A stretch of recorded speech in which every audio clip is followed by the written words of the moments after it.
So it is official. The brownouts, the blackouts have started. We have already been without power twice in the last 2 weeks. So let me show you what I did to remedy that and what you can do to provide yourself some AC power for fans, entertainment, charging phones. Couldn't be easier, couldn't be simpler, and nothing to be afraid of.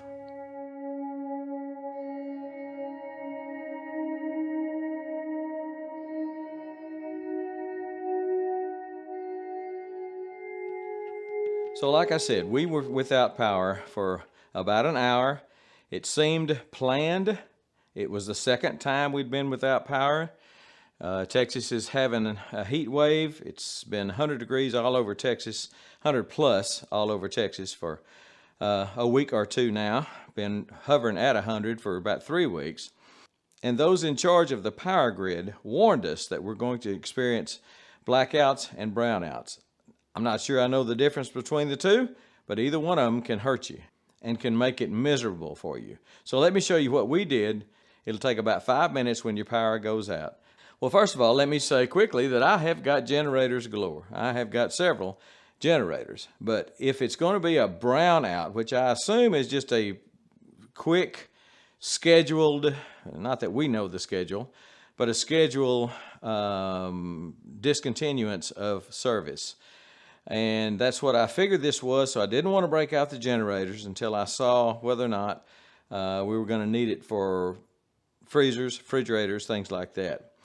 So we're inside the house, it's getting warm. So what did I do? Well, I brought this fan in, and I'll show you in just a minute where it's hooked up to. But I brought this fan in. This is an Ironton fan. I got it at Northern Tools. I'll put a link to that fan in case you don't have a Northern close to you. I switched it on, and right now it's on emergency power. Switched it on. That's medium, and it is directed at our recliners over there, and it kept us in really good shape for the full hour that the power was out. So how did I hook this up? Well, just follow me for just a minute. I've got about a 50-foot extension cord running from the living room. It's gonna get dark. Got it running outside.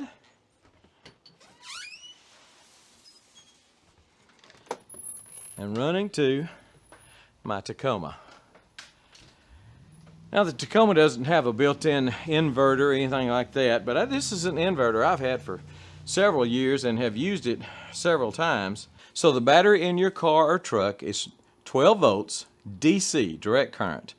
This goes into the inverter and it inverts it into 120 volts, 115, 120 volts of AC current, which is what you can use in your house. AC is what we have in our house, 120 and 240 volts for the bigger appliances. This has 2 plugs in it. You just stick the extension cord in this and plug the other end into your fan or your computer or your TV or whatever. It just could not be easier to convert DC 12 volts to 120 volts AC and use it in your house to make you more comfortable. It's got alligator clamps on the battery, and that's all you need. This is an 800 watt inverter. I think Duracell discontinued this because I think I've looked for them before for other people and I just couldn't find this particular one. But I will do some research on some good inverters with some good reviews and find you several and put some links below to it. Just an extension cord running to the appliance you need. Now an 800 watt may or may not be able to do a refrigerator or a freezer. It depends on how efficient that refrigerator is. I would probably go higher than this, 800 watts. I would go maybe a 2000 watt. But just remember, the more watts you suck out of your battery, the more likely you are to have to actually start your truck. Using this small load, I'm not starting my truck. We left it running for over an hour, or right at an hour the other day. I didn't even test the battery. The car cranked fine the next day. But let me show you something else that I think is important to have if you're going to start planning for emergency outages. Okay, so we'll turn the fan off for right now. Let me show you this little device. I've had this again for several years also. This is called a kilowatt.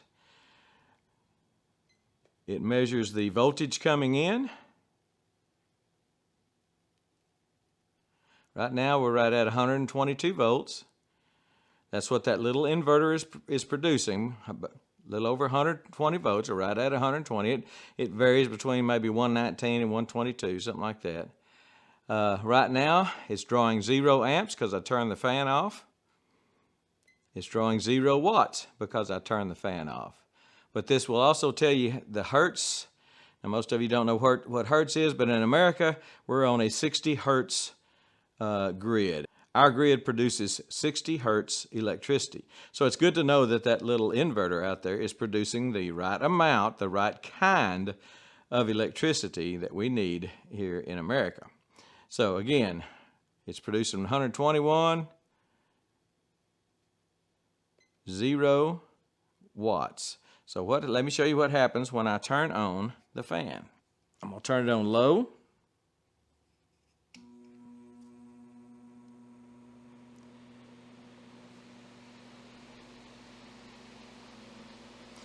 Pulling little over 1 amp, 1.16 amps, 140 watts. So that's a 100-watt light bulb and a 40-watt light bulb is the power that this fan is using on low. So let's just go switch up to medium. It's about 150. I've already done this, so I kind of know. 150, and on high, it's about 160 watts. 160 watts. Settles down to about 162, 1 or 2 or something like that.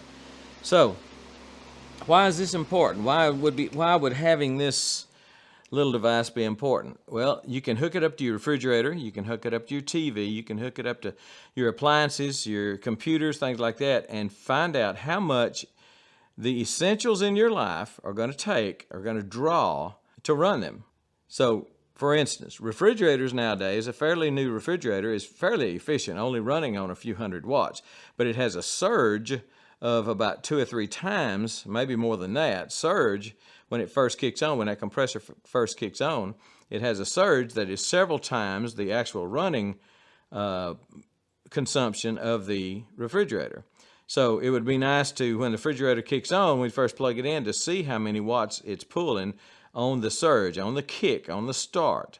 So basically by doing this on several appliances or several things that you're going to need in your house, you can see what kind of power you need to make life comfortable and or not lose any food, not lose any vegetables, freezer, things like that.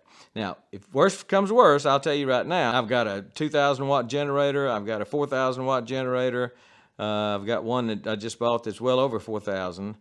And I will use the small one, the 2,000 probably, to power refrigerator and things like that. But also because the 2,000 watt generator I have is a pure sine wave generator. I would imagine, not sure, but I would imagine that little Duracell generator out there is a modified sine wave. For that, some people say it's not a big deal. It'll run anything you want to run. I've heard some people that I respect a lot, their prowess in electricity, say, your appliance doesn't know what you put into it. I've heard some that say you did. I don't know. But I will put into a new TV, which I have, or a new refrigerator, which I have, I would put sine wave, pure sine wave energy into it.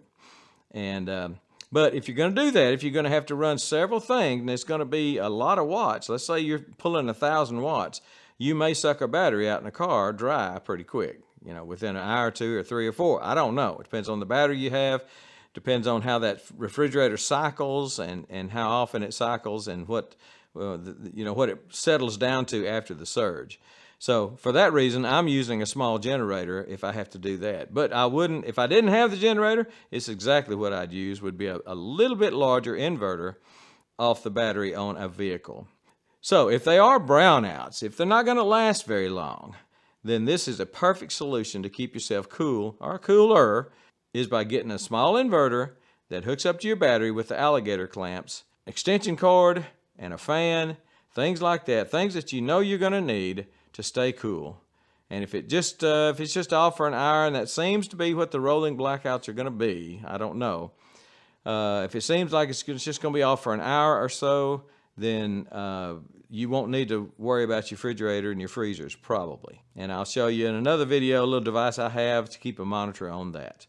But I just wanted to show you this real quick way to produce power. I brought the extension cord in, the fan in, and I had to kind of hunt for everything because it's been so long since I've used them. So it took me about 10 minutes to get everything hooked up and ready to go. Now it will only take me about 45 seconds because I've got everything staged and ready to go, since I know that we're going to see some of these blackouts and brownouts. Again, if it's a blackout, I'll use a generator. If it's a brownout, I'll use this little system I've got right here, and it works fine. All right, we're producing 120 volts off the battery of my truck. So I hope I made it pretty clear. It's easy to do. Again, anybody can do this, and just don't be afraid of it. All right, we're gone.